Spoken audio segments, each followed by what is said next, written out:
I was called an overreacting stepfather. Then my cameras exposed what she did to my daughter. My mother-in-law gifted an iPhone 16 Pro Max to all her grandchildren, except for my daughter, because she's not family. With a smile, I gave her 24 hours to get out of my house where she was living rent-free. Real family doesn't live on charity, I told her. These are for family, sweetie. My mother-in-law's words cut through the air like shattered glass as my 8-year-old daughter stared at the iPhone 16 Pro Max she had just handed out to all the other children. The silence that followed was deafening. 20 people in my living room, in the house that I bought, witnessing her deliberately exclude my little girl from the most expensive family gift of the year. "Why isn't there one for me, Grandma?" my daughter asked with that soul-crushing innocence. "Because you're not really family, treasure. These are only for my blood grandchildren." The sound of my daughter running upstairs sobbing mixed with the uncomfortable laughter of the guests. When I confronted my mother-in-law, she just shrugged. "It's my money. I'll give it to whomever I please." The next day, my wife returned from her trip. Her reaction froze my blood. "Mom's just old. I'm sure she didn't mean any harm. You're overreacting as usual." That night, everything changed. "You have 24 hours to choose," I told my wife. "Either your mother leaves my house, or you leave with her."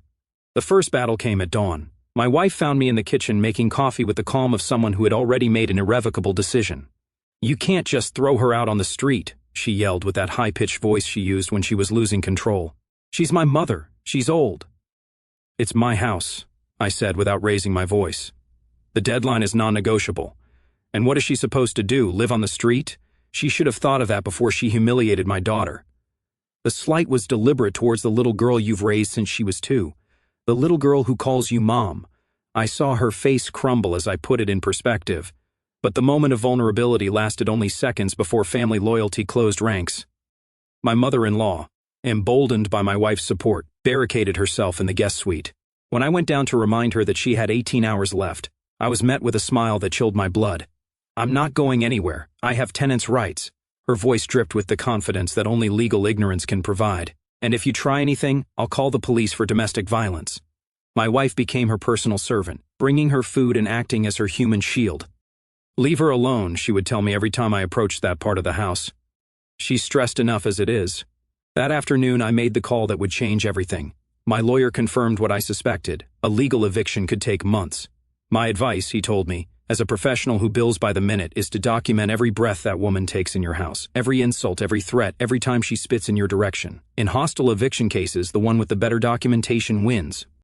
That night, I created a password-protected digital file. War Diary, I called it, and I started logging everything: date, time, detailed description, every slam of the suite door, every veiled insult she muttered as I passed through the kitchen, every time my daughter came downstairs crying because Grandma won't talk to me. The first discovery came when I checked the bank statements. My wife had given her debit card. The charges were obscene. $340 on Amazon for a luxury coffee maker shipped directly to the suite. $180 for Korean skincare products. $95 for premium vitamin supplements. "Seriously," I showed the statement to my wife. "You're giving her money after what she did to our daughter?" "They're medical expenses," she replied without looking me in the eye. "She's old. She needs things." I documented every transaction. Each luxury purchase was another line in my file, another piece of proof that there was no humility, no remorse. The nuclear escalation came a week later. A social worker from Child Protective Services knocked on my door with an anonymous complaint, an unstable and potentially dangerous environment for a minor due to severe domestic conflicts. When I calmly explained the situation, presenting copies of my initial diary as evidence of a pattern of hostility and emotional abuse towards my daughter, her expression completely changed. "The person who made this report," she said before leaving, "provided very specific details about your house, details that only someone living here would know." My wife refused to believe it when I showed her the report. "It must have been someone else. You're making things up to turn me against my mother." Her eyes shone with that blind fury that appears when reality collides with denial. That night, I installed security cameras in all the common areas. "It's a recommendation from the social worker," I informed them during dinner, to ensure transparency in the home.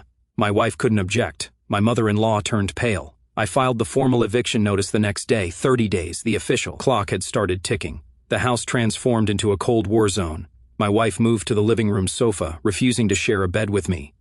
Our daughter was trapped in the middle of a silence that seemed to cut the air. But in that chaos, I did something that filled me with a strange peace. I secretly bought my daughter the latest iPhone 16 Pro Max. I gave it to her in her room, the box wrapped in simple gift paper. "This is from Dad," I said, hugging her as her eyes filled with happy tears. "But keep it a secret for now, okay? So we don't cause more trouble." It was my way of protecting her in the midst of the chaos, of reminding her that no matter what happened, she was my priority. As I watched the camera recordings each night, I realized something. This was no longer just about kicking my mother-in-law out. My objective had changed. I wanted to save my wife from her own denial before it was too late for the three of us. The official eviction notice arrived on a Tuesday morning, delivered by a sheriff who seemed more uncomfortable than we were. 30 days. The war had become official. My mother-in-law received the document with a smile that chilled my blood. 30 days to find a good lawyer who will teach you who's really in charge here, she told me, waving the paper as if it were confetti. The cameras I had installed became my salvation. The first capture came that same afternoon. I was reviewing the recordings when I heard my mother-in-law talking to my wife in the kitchen. "Once this idiot runs out of money for lawyers, he'll give up. Besides, this house should be yours by right. You're my daughter, not him." My wife murmured something inaudible, but she didn't contradict her.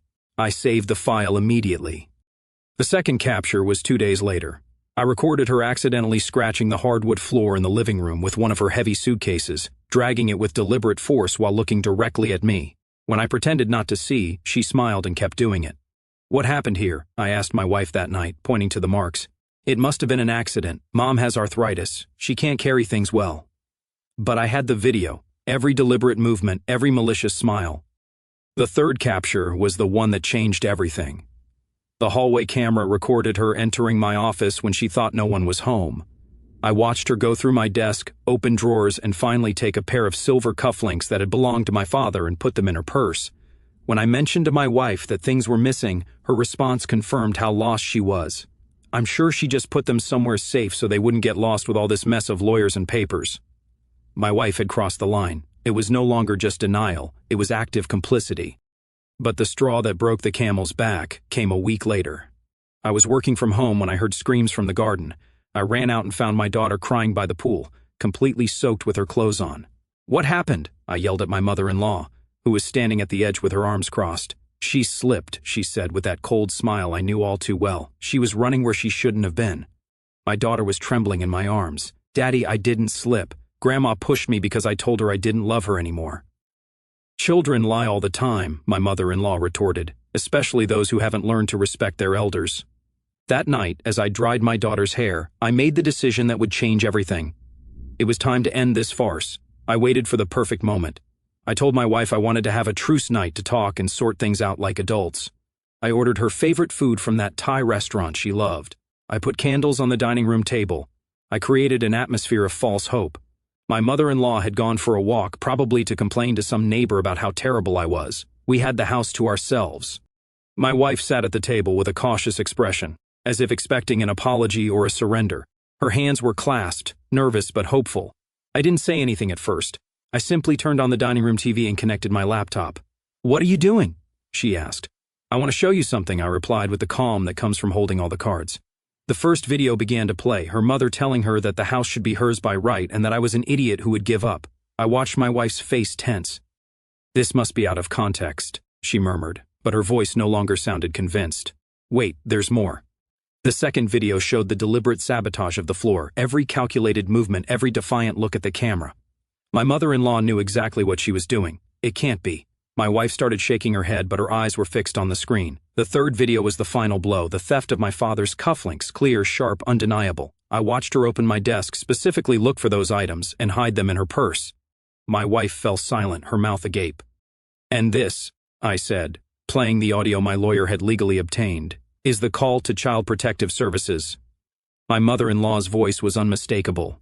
"Yes, I want to report a dangerous situation for a minor. The stepfather is creating a hostile and violent environment. The child is at risk." My wife's house of cards, built on denial, collapsed in an instant. I watched her face go through all the stages: shock, comprehension, pain, anger.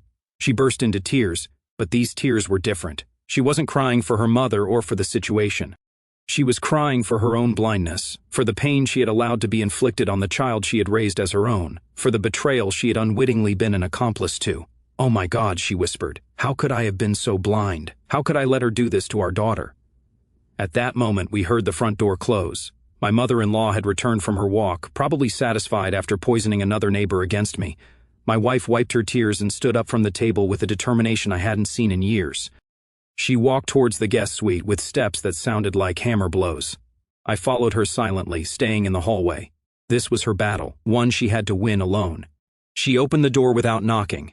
My mother-in-law was arranging her day's purchases. She had spent more of my wife's money on luxury products she didn't need. "Mom," my wife said in a voice I had never heard her use before, as cold as steel. "Pack your things, you're leaving now." My mother-in-law turned with that condescending smile she had perfected over decades. "Excuse me, I'm not going anywhere. This is my home as much as it is yours." "I saw the videos, Mom. I saw everything." The smile vanished from my mother-in-law's face as if cold water had been thrown on it. "I saw you steal. I saw you damage the house on purpose. I heard you call social services to harm an innocent child." My wife's voice trembled, but not with fear, with contained fury. "And I saw you push my daughter into the pool." "You have no proof of any of that," my mother-in-law stammered, but her arrogance had completely disappeared. My wife took out her phone and showed her one of the videos. "Isn't this proof?"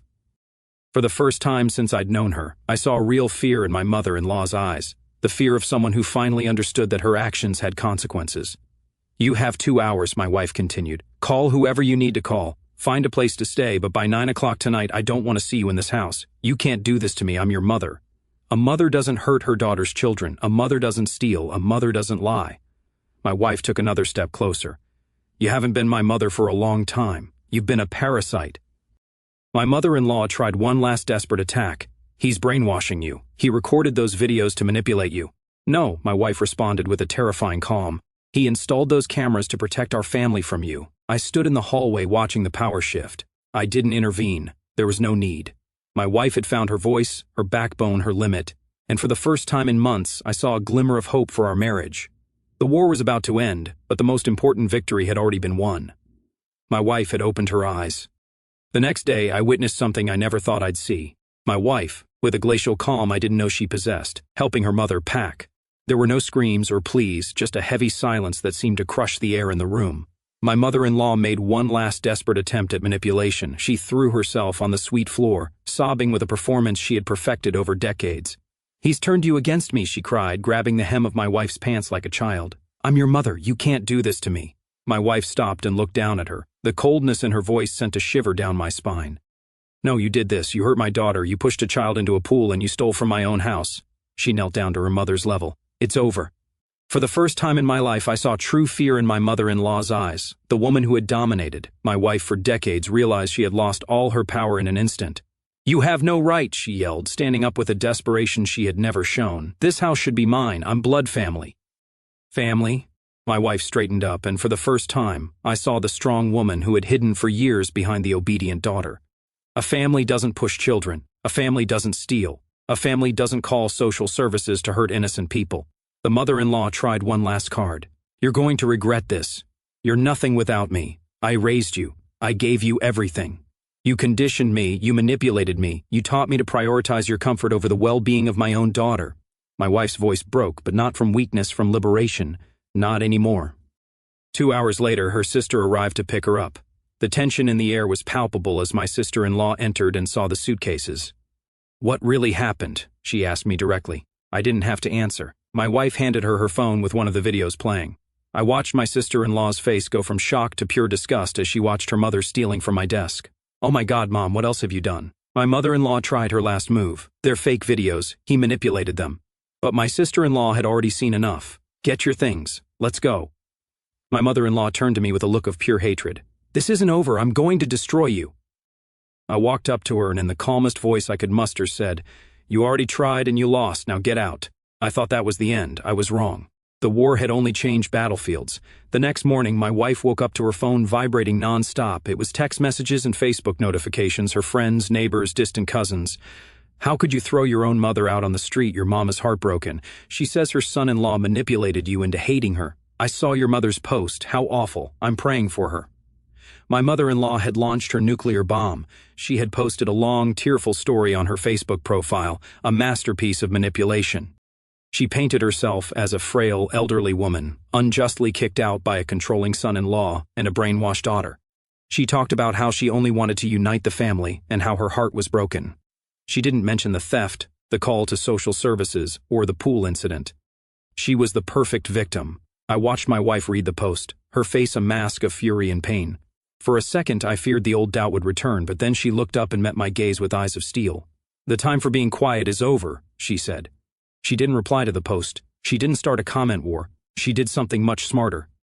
She created a WhatsApp group with key family members and sent a single message. "I know many of you have seen my mother's post. Before anything else, I ask you to watch this. The facts speak for themselves."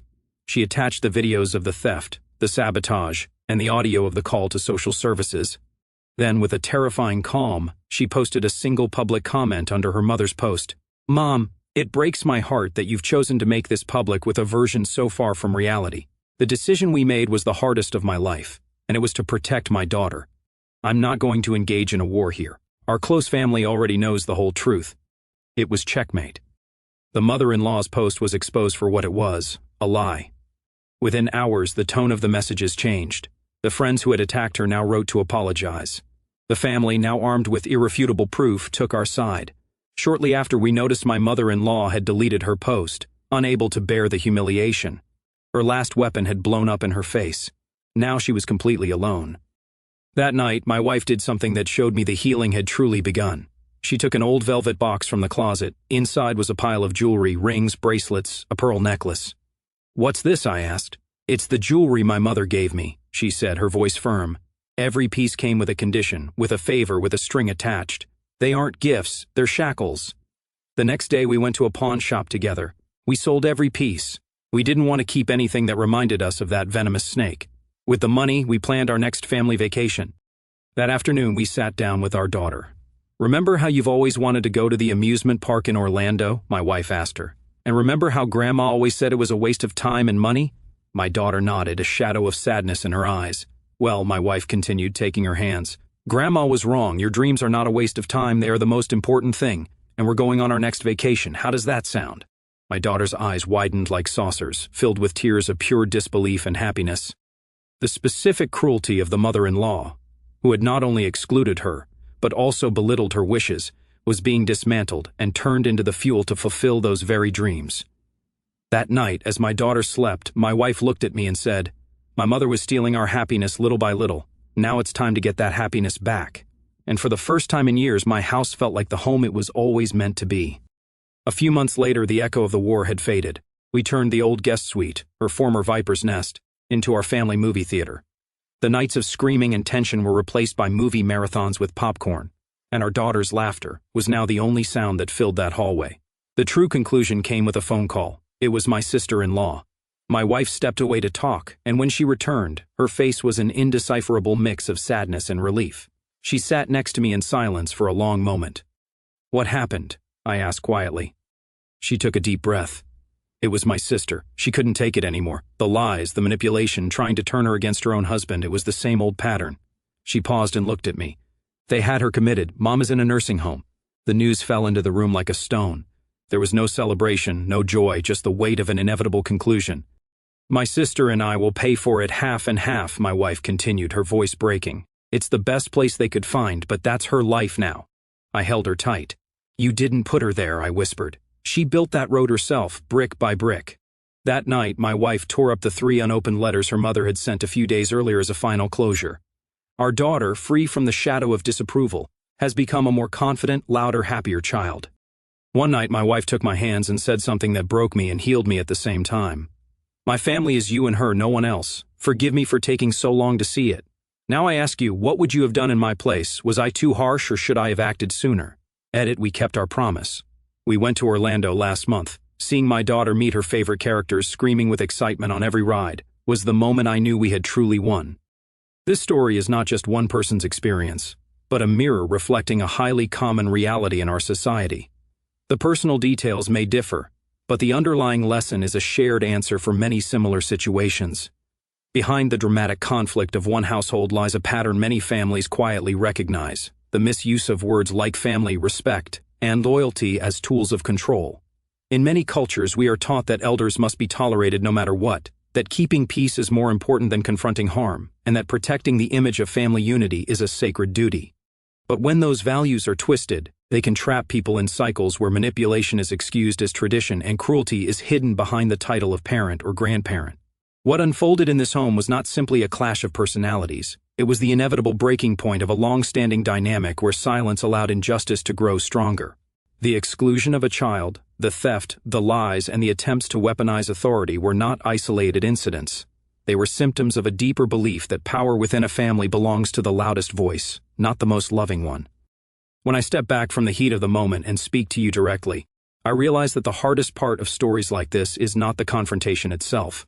The hardest part is the moment someone finally decides that the cycle must stop. For years, many people endure toxic behavior because they fear being labeled ungrateful, disrespectful, or disloyal. Society often whispers that drawing a boundary is the same as destroying the family. But sometimes the opposite is true. Sometimes the only way to protect what truly matters is to refuse to keep pretending. When a parent stands up for a child, when a spouse chooses honesty over blind loyalty, when someone finally says enough, that moment can feel brutal. It can fracture relationships and expose uncomfortable truths. Yet it is also the moment where healing becomes possible. A family built on fear and manipulation is not a family, it is a fragile illusion. A real family is the one that protects the most vulnerable person in the room, even when doing so demands courage and sacrifice. In the end, what remains from this story is not the eviction notice, the videos, or the public confrontation. What remains is a quieter realization. Love is not proven through obedience, but through protection. The father protected his daughter. The wife finally protected the child she had raised. And in doing so, they reclaimed the meaning of family from someone who had long abused it. But this kind of decision is never simple. And every person who hears this story may weigh the choices differently depending on their own experiences and beliefs. So if you found yourself in a situation where defending your child meant exposing the wrongdoing of your own parent and risking the collapse of your entire extended family, would you have the courage to draw that line, or would you choose silence to preserve the appearance of peace?